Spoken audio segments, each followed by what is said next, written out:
Last lecture में हमने cover किया था जो मॉडर्न मेथड्स हैं प्रिस्क्रिप्शन के, वो हमने किया था। उसमें आपको बताया था कि पहले जो प्रिस्क्रिप्शन था वो उसमें सिर्फ उसमें लैटिन टर्म्स का बहुत ज़्यादा यूज़ होता था, लेकिन आजकल क्या होता है जो प्रिस्क्रिप्शन है उसके अंदर लैटिन टर्म्स और इंग्लिश का दोनों का मिक्सचर यूज़ होता है। हालांकि आजकल जो लैटिन टर्म्स हैं वो बहुत कम यूज़ होती हैं पहले के कंपैरेटिवली, लेकिन फिर भी यूज़ होती हैं। आपने देखा होगा प्रिस्क्रिप्शन में, कभी आप डॉक्टर के पास गए होंगे तो उन्होंने कई बार कुछ ऐसा लिख रखा है B.D, ठीक है, उसका मतलब होता है बिस डाई, यानी जैसे कि ये इसमें दे रखा है बिस डाई ट्वाइस अ डे, ठीक है, 2 टाइम लेनी है। तो इस तरह से बहुत सारे लैटिन टर्म्स होती हैं, उनकी एब्रीवेशंस, उनको एब्रीवेट फॉर्म में डॉक्टर प्रिस्क्रिप्शन के अंदर लिखता है, और वो कौन अंडरस्टैंड करता है, वो सिर्फ एक फार्मासिस्ट ही समझ पाता है, क्योंकि उन्होंने वो सारी लैटिन टर्म्स पढ़ी हुई होती हैं, ठीक है। तो इसमें कुछ लैटिन टर्म्स हैं, वैसे आपके फार्मास्यूटिक्स 2 के अंदर बहुत सारी लैटिन टर्म्स हैं, जिसमें से जितनी मैं मोस्टली सारी ही ऑलमोस्ट ट्राई करूँगी कि कवर हो जाए। अगर नहीं होती तो आपको बुक बता दूँगी, उस बुक में से सारी आप पढ़ लेना, ठीक है। जो मोस्ट इंपॉर्टेंट है वो मैं आपको स्टार्ट करवा रही हूँ, लैटिन टर्म्स। इसमें मैंने लैटिन टर्म्स अलग अलग तरीके की, इसमें जो कैटेगरी टाइप कैटेगराइज कर रखा है, जैसे काइंड ऑफ प्रिपरेशन, किस तरह की प्रिपरेशन है उसके बेस पे Latin term, method of administration, किस तरह से मेथड एडमिनिस्टर कर रहे हैं किसी भी मेडिसिन को, ठीक है, उसको स्वेलो करना है, उसको इंजेक्शन की फॉर्म में देना है, ठीक है, ये मेथड ऑफ एडमिनिस्ट्रेशन। और टाइम ऑफ एडमिनिस्ट्रेशन, कब देना है उसको, ठीक है, एक दिन में 1 बार देना है, 2 बार देना है, 4 बार देना है, मॉर्निंग में देना है, इवनिंग में देना है, इस तरह से अलग अलग कैटेगरी वाइज इसको डिवाइड कर रखा है। सबसे पहले आ जाती है लैटिन टर्म। ये मैंने एक साइड इसकी लैटिन टर्म्स लिखी हुई हैं और बीच में इसकी एब्रीवेशंस लिखी हुई हैं, जो कि एब्रीवेटेड फॉर्म ही प्रिस्क्रिप्शन में जो डॉक्टर है या प्रिस्क्राइबर है वो लिखते हैं, और इसका इंग्लिश मीनिंग लिखा हुआ है। सबसे पहले आ गई ऑरिस्टल, ठीक है, इसका एब्रीवेटेड फॉर्म ऑरिस्टल की फॉर्म में लिखा जाता है, और इसका मीनिंग होता है ईयर ड्रॉप्स। इसको ऑरिस्टल की फॉर्म में लिखा जाता है, एब्रीवेटेड फॉर्म में, लैटिन की एब्रीवेटेड फॉर्म में। सेकेंड है कैप्सुला, इसको ओनली कैप्स लिखा जाता है, और इसका इंग्लिश मीनिंग है कैप्सूल। नेक्स्ट है चार्टर, इसको चार्ट लिखा जाता है एब्रीवेटेड फॉर्म में, और इसका इंग्लिश मीनिंग होता है अ पाउडर। उसके बाद नेक्स्ट है इंजेक्टिस, इंजेक्टिस में इंजेक्शन INJ लिखा जाता है इसको एब्रीवेटेड फॉर्म में, और एन इंजेक्शन इसकी इंग्लिश मीनिंग होती है, ठीक है। लिक्विड, जो कि लिक्विड होता है, लिक की फॉर्म में लिखा जाता है इसको इंग्लिश एब्रीवेटेड फॉर्म में, लैटिन के एब्रीवेटेड फॉर्म में, और इसका इंग्लिश मीनिंग होता है अ सॉल्यूशन। उसके बाद जो नेक्स्ट है, ये सारी काइंड ऑफ प्रिपरेशन, किस तरह की प्रिपरेशन है, डोजेस फॉर्म किस तरह की है उसके बारे में बता रखा है। नेरिस्टले, नेरिस्ट इसकी एब्रीवेटेड फॉर्म है, और इसका इंग्लिश मीनिंग होता है नेजल ड्रॉप्स, जो नाक में डालने वाली नेजल ड्रॉप्स होती हैं, ठीक है। पास्ता, इसका एब्रीवेटेड फॉर्म होता है पेस्ट, और इसका इंग्लिश मीनिंग होता है पेस्ट, जो पेस्ट होती है ना, ये पेस्ट यूज करते हैं, वो इसका इंग्लिश मीनिंग होता है। उसके बाद नेक्स्ट हमारी लैटिन टर्म है पेल्विस, पेल्व लिखा जाता है इसको एब्रीवेटेड फॉर्म में, ठीक है, और इसका इंग्लिश मीनिंग होता है पाउडर। नेक्स्ट हमारी लैटिन टर्म है टैबिला, ठीक है, टैब लिखा जाता है, ठीक है, पूरा नहीं लिखते, टैब लिखते हैं इसको, और इसका इंग्लिश मीनिंग है अ टेबलेट। नेक्स्ट लैटिन टर्म है अनजेंटम, इसको UNG एब्रीवेटेड फॉर्म में लिखा जाता है, और इसका जो इंग्लिश मीनिंग है वो है एन ऑइंटमेंट। ये तो वो वाली लैटिन टर्म्स थी जो कि काइंड ऑफ प्रिपरेशन, किस तरह की प्रिपरेशन है। यहाँ पे मैं सारी नहीं लिख पाई इस बोर्ड पे, तो ये आप बाकी भी और भी बहुत इम्पोर्टेंट है। जैसे इसमें क्या होता है, पेल्विस आ गया, पेल्विस तो मैंने लिखा हुआ है यहाँ पे, ठीक है। कुछ और भी लैटिन टर्म्स है, जैसे नेबुला, नेबुला मीन्स नैब, नेबुला का जो एब्रीवेटेड फॉर्म है नैब, जिसको स्प्रे सॉल्यूशन कहते हैं, ठीक है। इमल्शियो, इमल्शियो की एब्रीवेटेड फॉर्म है इमल, ठीक है, एब्रीवेशन फॉर्म में इमल लिखते हैं, ये एक इमल्शन के लिए होती है, ठीक है। उसके बाद एक और लैटिन टर्म है नेक्स्ट क्रीमर, जिसको क्रेम लिखा जाता है CREM, ये एक इसका इंग्लिश मीनिंग होता है अ क्रीम, ठीक है। उसके बाद कैप्सूल हो गया, चर्टा हो गया, ये सारे।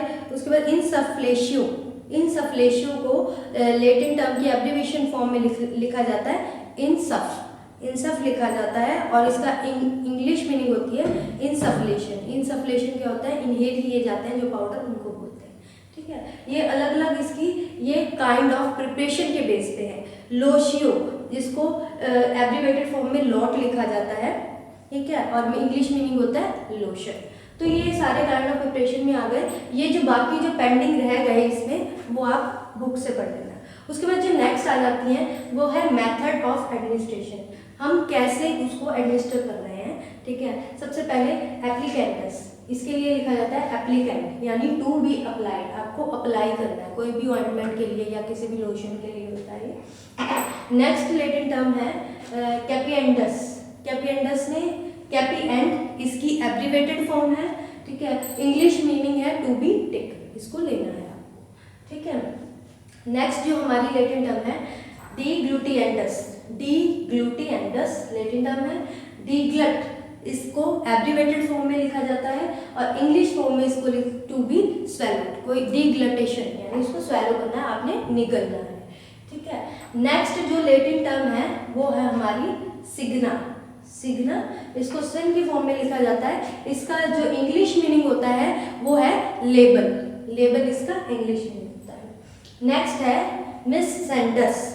मिस सेंडस लैटिन टर्म है और इसकी एब्रीवेटेड फॉर्म है मिस सेंड और इसको इंग्लिश मीनिंग में टू बी मिक्स्ड। कई बार कुछ पाउडर्स हो जाते हैं या कुछ भी कोई सॉल्यूशन दिया जाता है किसी पाउडर के साथ, तो उसको मिक्स करके लेना है, तो इसमें ये वाली टर्म यूज करते हैं डॉक्टर, उसके एब्रीवेटेड फॉर्म में लिखते हैं मिस सेंड, जिसका इंग्लिश मीनिंग है टू बी मिक्स्ड। ये है हमारी method of administration. Method of administration में और भी कुछ टर्म्स आ जाती हैं। ठीक है, जैसे यूटिएंडस, यूटिएंडस को यू लिख दिया जाता है या यूटेंट लिखा जाता है टू बी यूज्ड।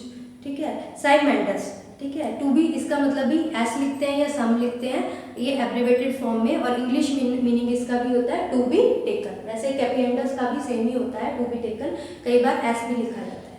ठीक है, ये है मेथड ऑफ एडमिनिस्ट्रेशन और एप्लीकेशन। आप एडमिनिस्ट्रेशन भी कह सकते हैं या फिर कैसे अप्लाई करना है अपने डोजेस फॉर्म, किस वे में उसको लेना है, स्वेलो करना है, अप्लाई करना है बॉडी पे, ठीक है, या फिर मिक्स करके लेना है किसी के साथ, वो सारा इसमें आ जाता है मेथड ऑफ एडमिनिस्ट्रेशन और एप्लीकेशन के अंदर। तो इसके अंदर और भी टर्म्स हैं जो कि मैंने आपको बता दी है। नेक्स्ट जो आ जाता है वो हमारा टाइम ऑफ एडमिनिस्ट्रेशन। कोई भी मेडिसिन है या कोई भी डोसेस फॉर्म है, किस टाइम पे वो एडमिनिस्टर करनी है बॉडी में। ठीक है, तो इसमें आ जाती है सेमन इन डाई। इसकी जो एब्रीवेटेड फॉर्म है उसको सेम इन डाई लिखा जाता है, सेम इन डाई लिखा जाता है, और इसका जो इंग्लिश मीनिंग होता है वो वंस अ डे, यानी कोई भी चीज है, कोई भी मेडिसिन है, उसको दिन में एक बार लेनी है। ठीक है, उसके बाद जो नेक्स्ट आ जाती है टाइम ऑफ एडमिनिस्ट्रेशन में वो है बिस डाई। ठीक है, या फिर बिस इन डाई भी होता है, वो मैंने यहाँ पे नहीं लिखा हुआ, बिस इन डाई भी होता है, बिस डाई है, तो इसको B.D की तरह इसको एब्रीवेटेड फॉर्म में लिखा जाता है प्रिस्क्रिप्शन में, डॉक्टर लिखते हैं, आपने देखा होगा, ये बहुत ही कॉमनली यूज होती है। ठीक है, इसका इंग्लिश मीनिंग होता है ट्वाइस अ डे, दिन में 2 बार लेनी है, जो भी टेबलेट है, कैप्सूल है, जो भी कुछ है वो दिन में 2 बार लेनी है। उसके बाद टर इन डाई यानी T.D, इसको एब्रीवेटेड फॉर्म में लिखा है और इंग्लिश में इसका मीनिंग होता है 3 टाइम्स अ डे, दिन में 3 बार लेनी है। उसके बाद इसमें क्वार्टर इन डाई भी आता है, मैंने इसमें लिख नहीं रखा, क्वार्टर इन डाई, उसमें QD लिखा होता है, यानी 4 टाइम्स अ डे, दिन में 3 बार, दिन में 4 बार लेनी है। ठीक है, उसके बाद अब अलग अलग टाइम, डे के भी टाइम आगे आ जाते हैं, ये मैंने यहाँ पे मेंशन नहीं किया हुआ, स्पेस नहीं थी इतनी, तो डे के भी आगे टाइम आ जाते हैं, जैसे मॉर्निंग में लेना है, इवनिंग में लेना है, नाइट में लेना है, तो उसमें आगे जो टर्म्स हैं वो जैसे मैंने, ठीक है, इसके लिए M से इसको डोनेट किया जाता है कि M, और इसका इंग्लिश मीनिंग होता है कि इन द मॉर्निंग, कुछ चीज़ें, कुछ ऐसी टेबलेट्स होती हैं जो कि कब लेनी है, मॉर्निंग में लेनी है। ठीक है, आगे आ जाता है next omni money. Omni money यानी इसको OM से डोनेट किया जाता है, एवरी मॉर्निंग, हर मॉर्निंग सुबह उठते ही आपको ये मेडिसिन लेनी है, ये इसका इंग्लिश मीनिंग है। उसके बाद जो नेक्स्ट आ जाता है वो है ओमनी नॉक्टे, इसको ON से एब्रीवेट किया जाता है, इसका इंग्लिश मीनिंग है एवरी नाइट, हर रात को ये लेनी है। ठीक है, ये टाइम ऑफ एडमिनिस्ट्रेशन में आ गया। इसमें और भी आ जाते हैं, जैसे इंटरनॉक्टे को डोनेट किया जाता है इंटरनॉक्टे से, ठीक है। इसका मतलब होता है ड्यूरिंग नाइट। इंटरनॉक्टे से डोनेट किया जाता है, मीनिंग होता है ड्यूरिंग नाइट के दौरान लेनी है, ठीक है। नॉक्टे एट द नाइट, नॉक्टे यहाँ से सब मने मॉर्निंग, नॉक्टे यानी नाइट, ठीक है। इन द नाइट उसको एन से डोनेट करते हैं, ठीक है। कई बार लिखा होता है नॉक्टे एट मैनी, तो उसमें क्या करते हैं एन डॉट इस तरह से n.et.m, ठीक है। नॉक्टे एट मैनी यानी नाइट एंड मॉर्निंग, रात को भी लेनी है और मॉर्निंग में भी लेनी है, ठीक है। ये तो हो गया टाइम ऑफ एडमिनिस्ट्रेशन। उसके बाद और आवर्स के हिसाब से, घंटों के हिसाब से, कई बार कुछ दवाइयाँ होती हैं जिसमें डॉक्टर कहता है कि आप 2 घंटे बाद लेना, 3 घंटे बाद लेना, या हर 4 घंटे बाद आपने ये लेनी है। कुछ ऐसी डोजेस फॉर्म होती है जैसे सस्टेन्ड रिलीज, जिसमें क्या होती है कुछ डोजेस फॉर्म होती हैं, वो धीरे धीरे बॉडी में रिलीज होती रहती है और 4 घंटे के बाद फिर दोबारा लेनी पड़ती है, इस तरह से एडमिनिस्ट्रेशन करनी पड़ती है। तो उसमें आवर्स का रिलेटेड आ जाता है।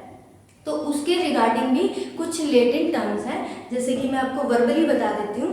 जैसे ओमनी ओरा को डोनेट किया जाता है OH से, ओमनी ओरा। ये तो मैं इसमें लिख देती हूँ।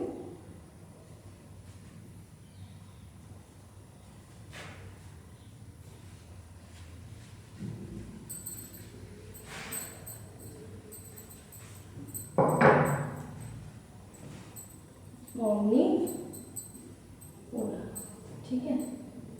OH यानी एवरी आवर, ठीक है। इस तरह से ये आवर्स के अकॉर्डिंग है ओमनी ओरा। उसके बाद ओमनी क्वार्टर ओरा, O.Q.H एब्रिवेटेड फॉर्म है, यानी हर चौथे घंटे बाद आपको जो भी डोसेज फॉर्म लिखी है डॉक्टर ने वो लेनी है, ठीक है। और इसमें आ जाती है जैसे अल्ट्रिस ओरा, अल्टर और, इसको लिखा जाता है एब्रिवेटेड फॉर्म में ALT.HOR और एवरी 2 आवर्स, मतलब कि हर 2 घंटे बाद आपको वो मेडिसिन लेनी है। उसके बाद क्वार्टरिस ओरा यानी क्वार्टर, हर 4 घंटे बाद, ठीक है। टर्टरिस ओरा यानी टर्टरी डॉट TERT.HOR यानी हर 3 एवरी 3 आवर्स, हर 3 घंटे बाद वो मेडिसिन लेनी है, ठीक है। उसके बाद कुछ होती है, कुछ और भी को रिलेटेड टर्म्स हैं, जैसे कि एंटीसिबॉस AC,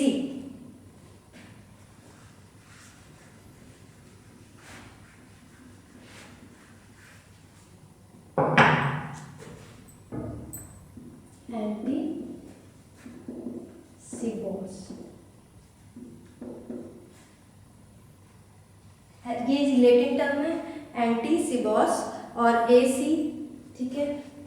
इसको एब्रिवेटेड फॉर्म में लिखते हैं। इंग्लिश मीनिंग है इसका बिफोर मील्स, ये इसका इंग्लिश मीनिंग है, ठीक है। ये हो गया एंटीसिबॉस। उसके बाद पोस्ट सिबॉस, ठीक है, P.C, ठीक है। तो इसका इंग्लिश मीनिंग, ये तो एब्रिवेटेड फॉर्म लेटिन टर्म हो गई पोस्ट सिबॉस, ठीक है। एब्रिवेटेड टर्म हो गई इसकी P.C. आफ्टर मील्स, ठीक है। ये हो गया। उसके बाद आ जाता है इंटरसिबॉस IC, जिसका English meaning abbreviated form I.C. ठीक है। इंग्लिश मीनिंग हो गया बिटवीन द मील्स के बीच में लेना है, ठीक है। इसी तरह से और भी बहुत सारी टर्म्स हैं, अब सारी इसमें एक्सप्लेन नहीं की जा सकती, ठीक है। तो बाकी टर्म्स हैं, उन टर्म्स को आप अपनी बुक में से, ठीक है, ये तो बहुत इंपॉर्टेंट टर्म्स है जो कि कॉमनली यूज होती हैं प्रिस्क्रिप्शन में, क्योंकि आजकल प्रिस्क्रिप्शन में लेटिन टर्म बहुत कम यूज होती है, लेकिन यूज होती हैं, लेकिन जो पहले का टाइम था उसमें लेटिन टर्म्स ही सबसे ज़्यादा यूज होती थी। आजकल इंग्लिश टर्म्स यूज होती हैं, उसके साथ लेटिन टर्म्स भी यूज होती हैं, ये बहुत कॉमनली यूज होती हैं, जो मैंने आपको करवा दी, वर्बली भी करवाई हैं और ऑलमोस्ट मैक्सिमम जितनी कवर हो सकती थी वो मैंने बोर्ड पे भी लिख के आपको करवाई है, ठीक है। तो ये आपकी लेटिन टर्म्स है। बाकी जो पेंडिंग है सब इम्पोर्टेंट है, बाकी भी करनी है, उसके लिए आपकी ये बुक है RM मेहता फार्मास्यूटिक्स 2 की बुक है R.M. मेहता, ये वाली बुक रेफर कर लेना। इसमें आपका ये फर्स्ट चैप्टर के अंदर पेज नंबर 5 से स्टार्ट है और ये पेज नंबर 9 तक दे रखी है। इसमें बाकी भी जो टर्म्स है सब इसमें कवर है, ऑलमोस्ट मैंने कवर करवाई हैं। उसके बाद आपका जो टॉपिक आ जाता है, ये तो आपका हो गया लेटेंट टर्म्स के रिगार्डिंग, ठीक है। लेटेंट टर्म्स क्या होती हैं, क्योंकि हम मेथड ऑफ मॉडर्न मेथड पढ़े थे ना प्रिस्क्रिप्शन के, उसके अंदर लेटेंट टर्म्स भी उसका डिटेल पढ़ा था, उसमें जो लेटेंट टर्म्स यूज होती हैं उसके बारे में पढ़ लिया। अब हमारा नेक्स्ट आ जाता है इसके अंदर कि जब हम प्रिस्क्रिप्शन डिस्पेंस करते हैं तो हमें क्या क्या चीज़ें ध्यान में रखनी पड़ती है, क्या क्या चीज़ों की केयर करनी पड़ती है, ठीक है। Care required in dispensing prescription.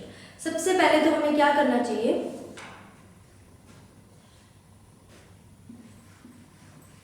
ये मैं इरेज कर देती हूँ लेटेंट टर्म बाकी की, क्योंकि ये लेटेंट टर्म्स तो आपको लर्न ही करनी पड़ेंगी और ये लेटेंट टर्म्स के ऊपर क्वेश्चंस आते ही आते हैं, हमेशा इसके ऊपर क्वेश्चंस पूछे जाते हैं लेटेंट टर्म्स के ऊपर, तो इसको स्किप मत करना, ये अच्छे से लर्न कर लेना, इसको स्किप करने की जरूरत नहीं है, सारे लेटेंट टर्म्स अच्छे से लर्न कर लेना, ठीक है। अब है care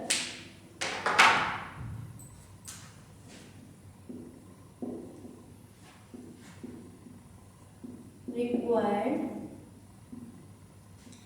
in dispensing prescription।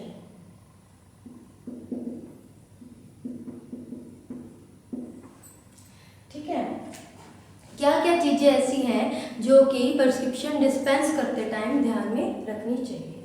First of all, सबसे पहले हमें जब भी कोई भी प्रिस्क्रिप्शन की डिस्पेंसिंग करनी है, किसी को भी मेडिसिन देनी है शेल्फ से, तो हमेशा प्रिस्क्रिप्शन को अपने हाथ में रखना है, ताकि जो भी चीज़ आप, जो भी मेडिसिन है किसी भी शेल्फ से अगर आप निकाल रहे हो, ठीक है, तो आपको वो एक तरह से रिमाइंडर की तरह एक्ट करेगा कि हाँ भाई ये मेडिसिन का नाम है, प्रिपरेशन का नाम है और इसकी स्ट्रेंथ ये है, ठीक है।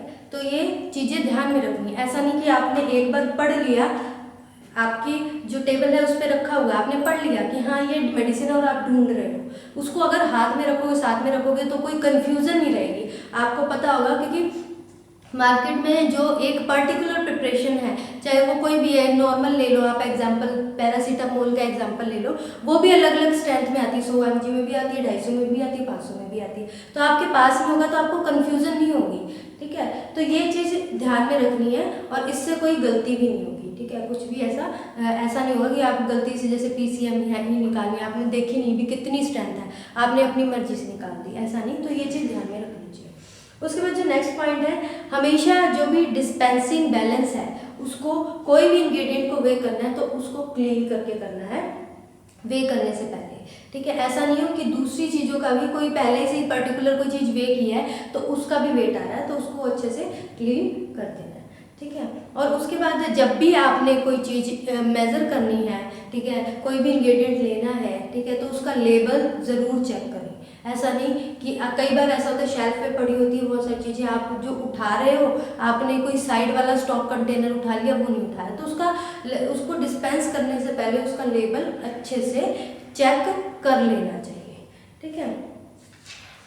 उसके बाद जो डिस्पेंसिंग बैलेंस है वो कभी भी वे करोगे उसको क्लीन तो करना चाहिए, ठीक है। अगर मान लो कोई पाउडर प्रिपरेशन है, किसी पाउडर को वे कर रहे हो, तो हमेशा ये चीज़ ध्यान में रखना कि उसको स्पैचुला से ही, उसको पाउडर को वे करने के लिए स्पैचुला ही यूज़ किया जाए और वो स्पैचुला भी क्लीन होना चाहिए, साफ़ सुथरा होना चाहिए। ऐसा ना हो कि उस स्पैचुला को पहले किसी और पाउडर को वे करने के लिए यूज़ किया है, उसके बाद उसी से उसको यूज़ कर रहे हो, तो वो क्या पता उसका वेट भी आ जाए और उसके साथ मिक्स भी हो जाए, ठीक है। तो ये कन्फ्यूज़न ना हो, इसलिए उसको स्पैचुला को भी और डिस्पेंसिंग बैलेंस को भी क्लीन कर देना चाहिए। उसके बाद बहुत सी ऐसी प्रिपरेशन होती है जो कि एक्सटर्नल यूज़ के लिए होती हैं, जैसे लोशंस हो गए, लिगामेंट्स हो गए, ठीक है। इस तरह की जो प्रिपरेशन होती है, मेडिकल प्रिपरेशन होती हैं, उनको क्या करना है, आपने स्टोर करने के लिए रिब्ड बॉटल यूज़ करनी होती है। रिब्ड बॉटल जिनमें रिब्स होती हैं, इस तरह से, कई बॉटल्स इस तरह से होती हैं, रिब्स बनी होती है, इस तरह की बॉटल्स यूज़ करनी चाहिए, कैप है, या फिर इस तरह से।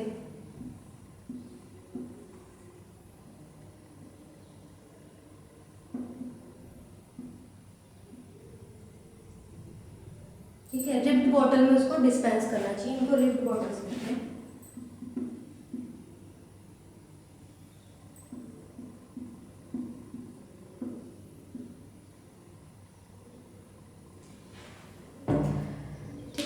इसको रिब्ड बॉटल में ही सप्लाई करना चाहिए, इस तरह की होती है, इस फॉर्म में होती है रिब्ड बॉटल्स। उसके बाद और इनको क्या होता है, मोस्टली ये जो एक्सटर्नल प्रिपरेशन की बॉटल्स हैं, इनके ऊपर लेबल पे ये लिखा होना चाहिए फॉर एक्सटर्नल यूज ओनली, इस तरह से,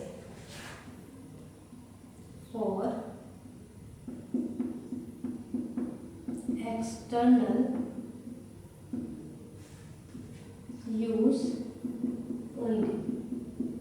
लेबल पे ये चीज मेंशन होनी चाहिए इस तरह से। ठीक है, अब जो लेबल पे लिखेंगे फॉर एक्सटर्नल यूज, आइदर या तो ये बैकग्राउंड है ये रेड कलर का हो, या फिर ये वर्डिंग है ये रेड कलर से लिख लेनी चाहिए। ठीक है, या फिर इसका बैकग्राउंड है वो रेड कलर का, ताकि इसको आइडेंटिफाई करना बहुत आसान हो कि ये एक्सटर्नल यूज के लिए है, इंटरनल यूज के लिए नहीं है। ठीक है, उसके बाद अपना जो भी प्रिस्क्रिप्शन है आपने सारा कुछ कर लिया। ठीक है, अब आपने क्या करना है, हैंड ओवर करना है, हैंडलिंग करनी है medicine to the patient, patient को देनी है। अब उसको हैंड ओवर करने से पहले आप दोबारा से उसको चेक करोगे कि आपने जो प्रिस्क्रिप्शन में मेंशन थी वही सारी प्रिपरेशन है। ठीक है, और उसकी स्ट्रेंथ भी वही है। ठीक है, इसमें डाइक्लो लिखा था, इसमें ट्रामाडोल लिखा था, इसमें जो भी लिखा था, इंजेक्शन था, ट्रामाडोल का इंजेक्शन लिखा था, आपने इंजेक्शन ही दिया ना। ठीक है, डोजेज फॉर्म भी वही दी है ना।